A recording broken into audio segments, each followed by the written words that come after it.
This is Dawn Shireen. Welcome to my podcast, Dancing with Bipolar It is Wednesday, July 23rd, and it's 5 in the afternoon, which is really weird for me to do a show in the afternoon. I know this. However, things are weird today, so I might as well just go with the flow and just do it. So, the place I live is basically chaos and motion, and I think I mentioned before that I met somebody here that I was really attracted to. I really am attracted to. I think we're dating. I'm not sure. No, I'm pretty sure we're dating. Haven't, done that yet because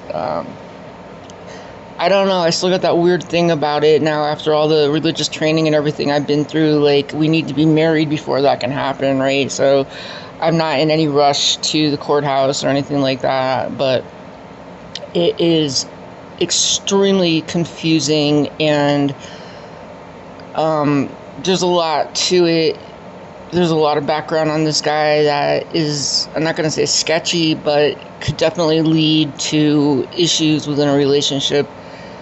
And, I really like him a lot. I'm not going to lie about that. And I'm willing to try to work things out, and make this a permanent situation. But I'm also not dumb enough to know that when I see a red flag, that it's not going to turn into a green flag. It's going to, it's always going to be a red flag. And I see some of those. But, some of it is situational, and some of it is circumstantial, and some of it is this place, and the people in this place, and how weird it is here. And, like today, there was, I don't know exactly what happened. I'm still thinking it was an overdose, but there were 2 bodies pulled out of an upstairs apartment situation here today. And, the drug use is rampant in this place, so that wouldn't surprise me, but I'm not sure that it wasn't a murder-suicide or some other kind of foul play with a drug deal gone bad. I don't know anything yet. I just know the coroner was here, a refrigeration truck was here, and they were here for a minute. Manager of the place looks stressed as fuck. The maintenance guy just, if he had to go clean shit up, bleh, and it just kind of adds to the weirdness of what's already happening around here. So I'm still not thrilled to be living here at all. It's just bizarre that, like, if this is the way that people are gonna wind up, like, having to leave here is, like, through the corner, that's horrible. But and it's like, then it's on the other side, so it wasn't like noise that was affecting me, but it's just gonna bring the drug traffic and the issues in this place much more to a forefront, which I'm okay with because I'm not doing anything wrong. But like, more eyes on this whole place is just like, we're back to surveillance state again, and I hate that. But I hate people doing drugs above me more, and I'm not wishing that for them to die at all. That's not anything what I'm wishing. I just wish that they would leave, truthfully. But everything in its own time, and this is only gonna, this is only gonna bring more attention to the problems that are here. So maybe, like I said, I don't wish death on anybody, but this is definitely going to bring attention to the fact that this place is rife with drugs and bad people and bad situations. And, hopefully it'll be a catalyst to fix some of the stuff and not just make it, oh, that's that place where people die, right? I don't want to live in a place that's that place that people die in. So there's that. Sir's not been well and extremely stressed about it, and I've looked up what I think is wrong with him, and it is so over my budget to go to a vet with him. So I'm doing my best to make him comfortable and just love on him. And hoping and praying and praying and praying and praying and praying some more that it will resolve itself. But, you know, he's not a young man, and guinea pigs' lifespan is generally like right around 5 years, and, you know, Sir is right around 5 years, and the stress of the Greyhound trip absolutely did not help him at all. So, I don't know what's going to happen. He's quiet now, you know, sleeping, but there's something going on with his bladder, I'm pretty sure. And for guinea pigs, it's a common problem that usually leads fatally.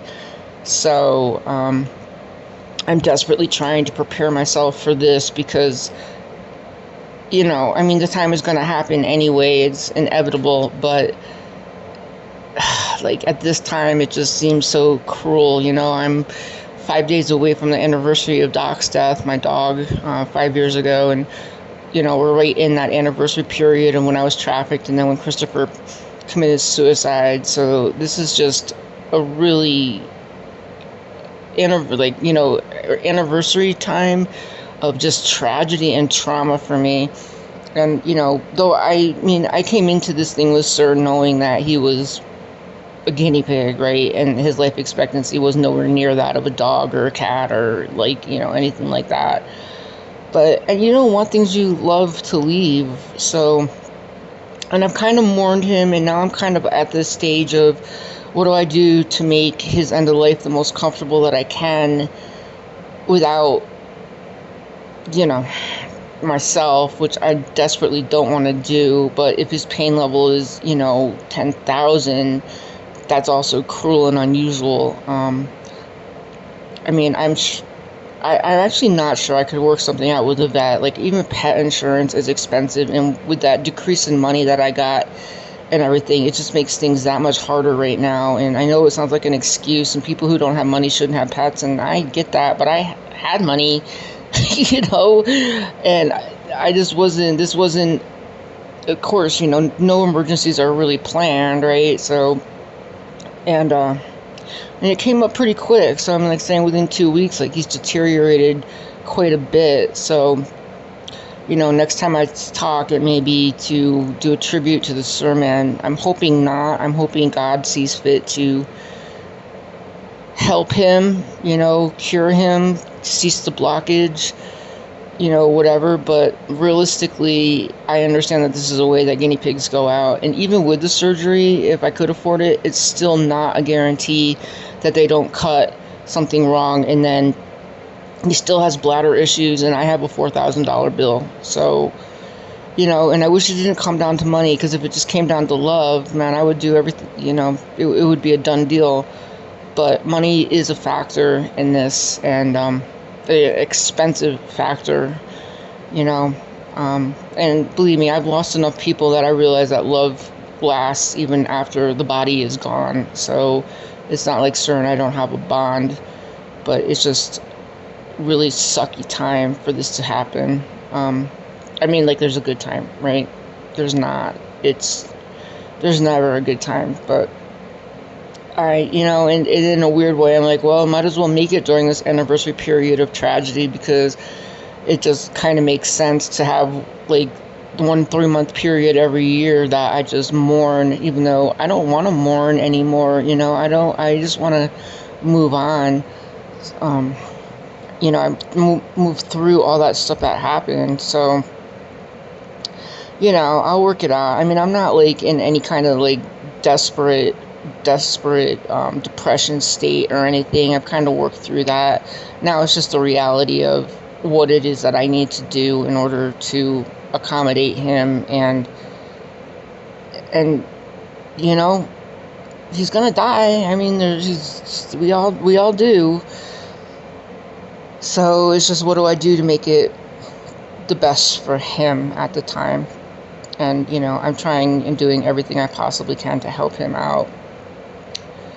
Yeah, right. So other than that, I've moved off the Benadryl trip for sleep, and just have kind of gotten used to the fact that I have shit neighbors who party all night and make noise all night and disrespect me all night. And I moved into melatonin, which definitely does work, but it has a grog effect to it the next morning, which I can't stand.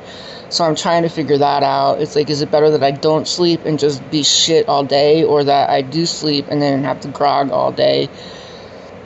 They're both super bad options, really bad options. But I guess sleep is better than no sleep, right? And well, today is not a good day for me to actually judge that on, because I got woke up real early with a phone call today, and